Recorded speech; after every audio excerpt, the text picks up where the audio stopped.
Lukas 24 ayat yang ke-16. Tetapi ada sesuatu yang menghalangi mata mereka, sehingga mereka tidak dapat mengenal Dia. Saya percaya semua kita tahu kisah ini. Hari itu Tuhan Yesus masih dalam kubur. Terus terjadi kekacauan yang luar biasa di antara murid-murid. Nah, akhirnya ketika Yesus bangkit, mereka itu tidak percaya kalau Yesus bangkit, sebab mereka masih menganggap Yesus Tuhannya masih dalam kubur. Lalu dua orang di antara murid-murid itu dalam keadaan kecewa, mereka kembali ke kampungnya. Jadi saudara, orang putus asa, orang kecewa ingin pulang kampung itu sudah ada dari dulu, nggak cuma sekarang. Katakan amin. Ya, dengar baik-baik. Orang yang kecewa, orang putus asa, lalu ingin pulang kampung itu sudah dari dulu. Ya, maka itu kita belajar dari peristiwa ini. Ingat loh, mereka ini murid, saudara. Itu yang saya heran. Mereka ini murid. Nah, di sini kita melihat itulah sifat manusia. Kalau ada sesuatu yang tidak baik, tidak enak terjadi dalam hidup kita, ya, maka kita cenderung untuk pulang ke tempat asal kita. Masih ingat Tuhan Yesus dengan Petrus?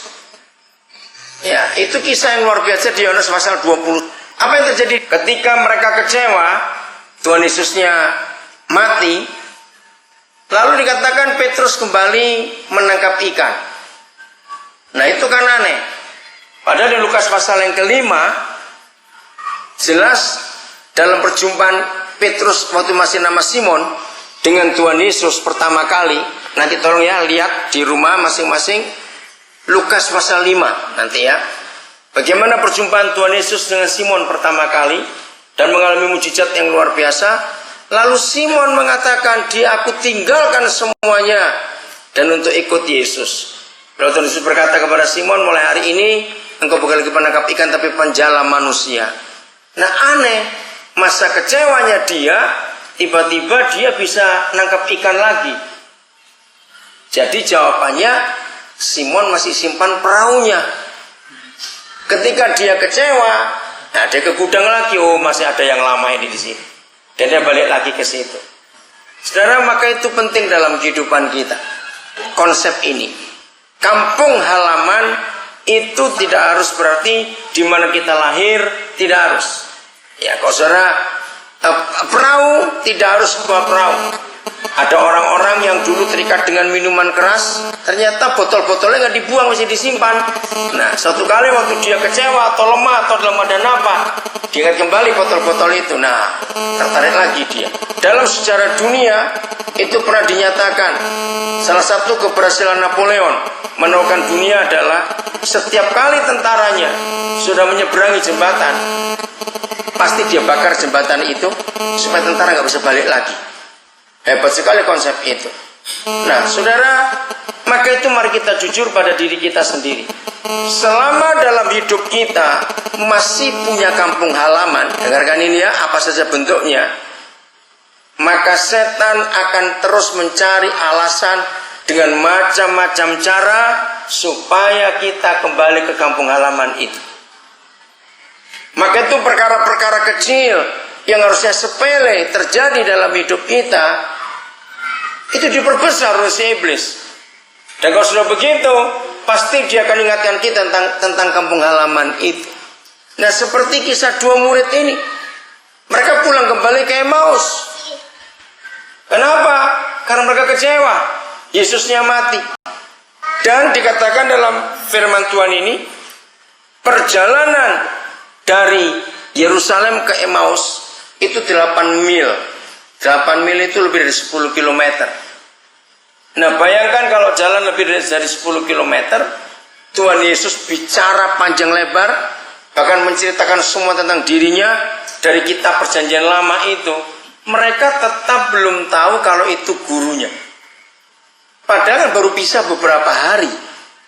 Bisa bayangkan saudara, ngomong panjang lebar. Bahkan mereka bertanya jawab bertiga selama perjalanan itu. Tetap bisa tidak mengenali kalau itu gurunya. Keterlaluan gak itu? Nah, penyebabnya di ayat 16 ini ada sesuatu yang menutupi mata mereka. Nah, apa sih yang menutupi mata mereka? Ya, kita bersyukur gampang sekali kita mengerti karena baru-baru saja belum 2 minggu ini, ya sudah hampir 3 minggu lah, kita punya kabinet baru di Indonesia. Nanti kalau saudara baca di Kisah Rasul 1 akan ketahuan yang sama juga. Apa yang terjadi dengan mereka ketika mereka tahu Yesus Tuhannya akan pergi ke surga? Ternyata mereka masih berdebat. Kapan dia milih menteri-menteri ini ya? Kenapa dia nggak bagi tugas? Aku jadi menteri apa? Aku jadi menteri apa? Nah, sama seperti presiden baru terpilih, milih para menteri, paniknya orang-orang merasa dekat dengan dirinya, dengan presiden, merasa yakin, wah nanti aku pasti dipilih dan lain sebagainya. Nah, itu yang menutupi mata mereka. Sebab mereka berpikir kalau mereka jadi pengikut Yesus, lalu mereka sadar Yesus itu seorang raja, maka dia akan jadi pemimpin di negara baru yang dimerdekakan dari penjajahan Roma. Lalu murid-murid itu pasti jadi menteri-menterinya. Saudara bayangkan sekian tahun mereka jalan dengan Tuhan Yesus, ternyata firman disampaikan itu sia-sia semua. Sebab di benak mereka masih ada konsep duniawi, yaitu Yesus kan memerintah secara manusia, secara kenegaraan, sehingga dia akan pilih nanti siapa duduk dengan dia dan sebagainya. Masih ingat di kisah Markus pasal yang ke-10 ada ribut besar di antara mereka karena tiba-tiba suatu hari Yohanes minta kepada Yesus supaya nanti kalau dia memerintah jangan lupa dudukkan kami 2 aja di kiri kananmu. Yang 10 tersinggung karena tangan Yesus cuma 2. Betul enggak? Nah, jadi itu yang mempengaruhi. Saudara, mari kita jujur dalam hidup kita. Selama iblis masih melihat dan menemukan, dengarkan konsep ini, selama iblis masih melihat dan menemukan bahwa di dalam hidup kita masih ada konsep-konsep duniawi ini dalam kita mengiring kepada dia, maka sampai kapanpun juga kekecewaan akan gampang muncul dalam hidup kita. Renungkan itu. Saudara, inilah kebenaran yang luar biasa yang Yesus berikan buat kita. Jangan kita punya konsep apapun akan dunia ini dalam hidup kita. Kalau kita dipanggil untuk bersama dengan dia, sudah dengan dia saja. Nggak usah dengan yang lain-lain dalam hidup ini. Jangan coba cari-cari yang lain dalam diri kita. Semuanya kita full untuk dia. Seperti yang saudara tahu, ibu saya baru meninggal. Sebetulnya saya nggak mau datang dalam acara itu karena saya sudah pesan. Saya sudah pesan pada adik-adik saya juga. Nah, cuma masalahnya pas mami meninggal saya itu ada di Jawa. Kalau jauh saya nggak akan datang. Saya sudah ngomong. Tanggal 13 Oktober itu terakhir kali saya dengan Cik Louis dengan istri ketemu mami. Waktu itu keluar rumah sakit. Saya sudah ngomong.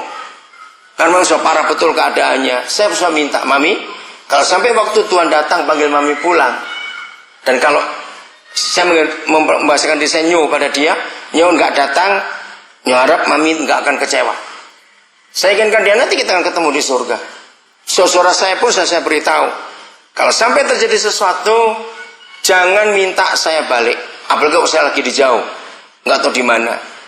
Nah, sebetulnya Cik Luis pun bisa, tapi saya pikir untuk apa tiket mahal-mahal? Buat itu saja toh. Kalau toh dia datang, mami juga nggak tahu. Jadi buat apa buang-buang tiket? Karena mahal sekali, saudara. Nah, terus Jumat itu meninggal. Saya masih ada pelayanan di Bandung. Lalu Sabtu Minggu Senin itu ada rapat pesat nasional di Puncak. Minggunya itu libur, saya masih ada pelayanan juga di 2 gereja. Nah, akhirnya Sabtu meninggal. Saya berunding, sudah kalian urus sendiri, saya mau datang. Tapi teman-teman pendeta yang di Surabaya itu yang marah pada saya. Nanti orang kan ngomong apa? Saya bilang, saya nggak peduli orang ngomong apa. Saya sudah pesan dari mami saya. Akhirnya mereka minta ya saya datang. Jadi Sabtu pagi itu saya dari Jakarta, malam itu saya dari Bandung ke Jakarta. Jakarta pagi-pagi karena ibadah penutupan peti itu Sabtu jam 9 pagi. Jam 12 saya balik ke Jakarta lagi, masih urusan rapat itu. Lalu Minggu, nah hari Sabtu itu gereja-gereja yang undang saya telepon, mengucapkan ikut bela sungkawa semuanya, dan saya sudah cari pengganti. Bilang enggak, jangan diganti, saya tetap datang. Mereka kaget karena saya bilang yang mati biar ngubur yang mati, istilah begitu. Untuk apa saya sibuk di sana?